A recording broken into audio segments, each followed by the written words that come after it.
ಪ್ರತಿಯೊಬ್ಬ ನಮ್ಮ ಶಾಸಕಾಂಗ ಪಕ್ಷದ MLA ಅವರಿಗೆ ಮಾನ್ಯ ಮುಖ್ಯಮಂತ್ರಿ ಕರೆಸಿ ಅವ್ರಿಗೇನು ಪ್ರತಿ ಕ್ಷೇತ್ರಕ್ಕೆ 50 ಕೋಟಿ ಗ್ರ್ಯಾಂಟ್ ಕೊಟ್ಟಿದ್ದಾರೆ. ಅದರ ಪ್ರಸ್ತಾವನೆ ತಗೊಳ್ತಾ ಇದ್ದಾರೆ. ಎರಡನೇದು ಅವ್ರ ಕ್ಷೇತ್ರದಲ್ಲಿದ್ದ ಸಮಸ್ಯೆ ಬಗ್ಗೆ ಪರಿಚಯ ಮಾಡ್ಕೊಳ್ತಾ ಇದ್ದಾರೆ. ಎಲ್ಲಿ ತಕ್ಷಣ ಪರಿಹಾರ ಕೊಡಲಿಕ್ಕೆ ಸಾಧ್ಯ ಅಲ್ಲಿ ಪರಿಹಾರ ಕೊಡ್ತಾ ಇದ್ದಾರೆ.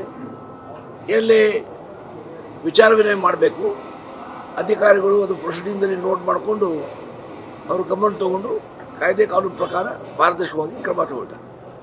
ಇದರ ಬಗ್ಗೆ ಸಭೆ ಇವತ್ತು ಕರೆಯಲಾಗಿದೆ.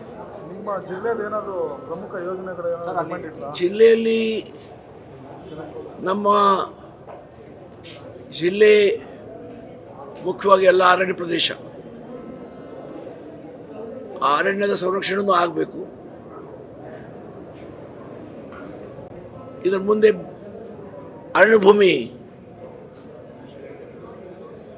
ಬಿಡುಗಡೆ ಮಾಡೋದು ಬಹಳ ಕಷ್ಟ.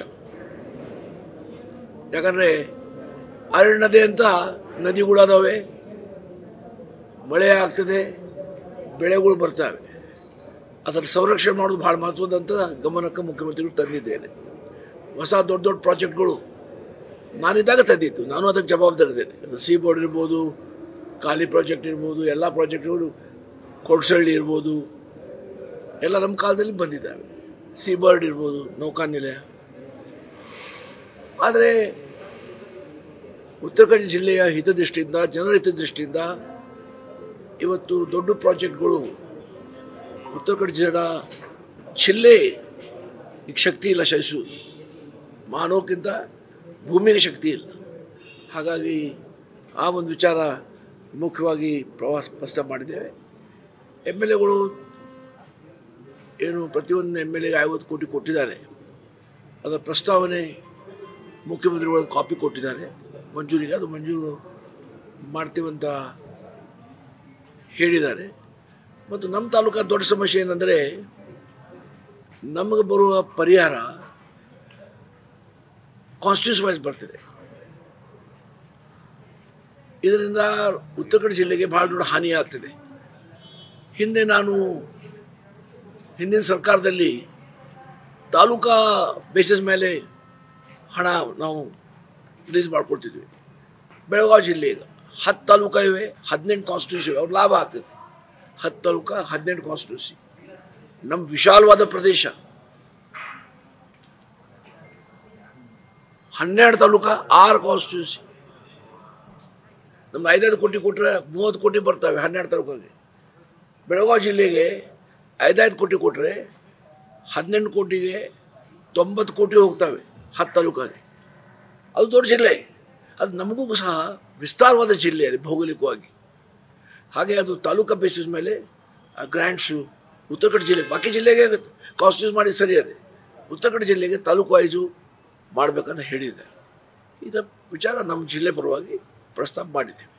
ವೇಕೆನ್ಸೀಸ್ ಭಾಳ ಇವೆ ಜಿಲ್ಲೆಯಲ್ಲಿ, ಇಂಪಾರ್ಟೆಂಟ್ ಪೋಸ್ಟು ಖಾಲಿ ಇವೆ.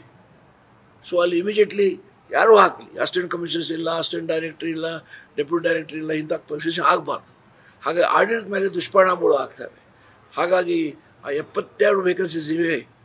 ಚೀಫ್ ಸೆಕ್ರೆಟ್ರಿಗೆ ಅಲ್ಲಿ ಚೀಫ್ ಸೆಕ್ರೆಟ್ರಿ ಇದ್ದಿಲ್ಲ, ಬಟ್ ಫೋನ್ ಮೇಲೆ ಮಾತಾಡಿ ಅವ್ರಿಗೂ ಹೇಳಿದ್ದೀನಿ, ನಾಳೆ ಪತ್ರ ಕಳಿಸ್ತಿದ್ದೀನಿ. ನಾನು ಯಾರ್ದು ಹೆಸರು ಕೊಡ್ತಾ ಇಲ್ಲ, ವೇಕೆನ್ಸಿ ಅಷ್ಟೇ ಹೇಳ್ತಾ ಇದ್ದಾರೆ. ಸರ್ಕಾರ ಅವ್ರಿಗೇನು ಯೋಗ್ಯ ಕಾಣಿಸ್ತದೆ ಅಥವಾ ಸ್ಥಳೀಯ ಶಾಸಕರ ಅವರ ಅಭಿಪ್ರಾಯ ಕೇಳಿ ಅದು ಮಾಡಬೇಕಂತ ಹೇಳಿದ್ದಾರೆ. ಆಯ್ತಪ್ಪ. ಸರ್, ಅದೇ IRB ಕಾಮಗಾರಿ ಬಗ್ಗೆ ಯಾವಾಗಲೂ ಚರ್ಚೆ ಆಗ್ತಿರುತ್ತೆ. ಈಗ ಮಳೆ ಬರ್ತಾ ಇದೆ, ಗುಡ್ಡ ಕುಸಿತ ಆಗುತ್ತೆ. ಹೌದು, ಚರ್ಚೆ ಮಾಡಿದ್ರೆ ಅದು ಮಾಡಿದ್ದೇವೆ. ಚರ್ಚೆ ಮಾಡಿ IRB ಕೆಲಸದಿಂದ ಆಗ್ತದೆ ಅಂತ ಹೇಳೋದಿಲ್ಲ. ನ್ಯಾಷನಲ್ ಹೈವೇ IRB ಮಾಡ್ತಾ ಇದ್ದಾರೆ, ಗುಡು ಕುಸಿತ ಆಗ್ತಾ ಇದೆ. ಹಾಗಾಗಿ ಅದ್ರ ಬಗ್ಗೆನೂ ಸತೀಶ್ ಸೈಲ್ ಅವರು ರೇಸ್ ಮಾಡಿದರು, ಕಾರವಾರ ಶಾಸಕರು. ಅದ್ರ ಬಗ್ಗೆ ಕ್ರಮಗಳು ತಗೊಳ್ಬೇಕಾದ್ರೆ ಮುಖ್ಯಮಂತ್ರಿ ಗಮನಕ್ಕೆ ತಂದಿದ್ದೇವೆ. ದೊಡ್ಡ ಯೋಜನೆಗಳು ಯಾವುದಾದ್ರೂ ಬರ್ತಾ ಇವೆ ನಿಮ್ಮಲ್ಲಿ, ಪ್ರಸ್ತಾಪ ಇದೆ? ಈಗ ಒಂದು ಪವರ್ ಪ್ರಾಜೆಕ್ಟು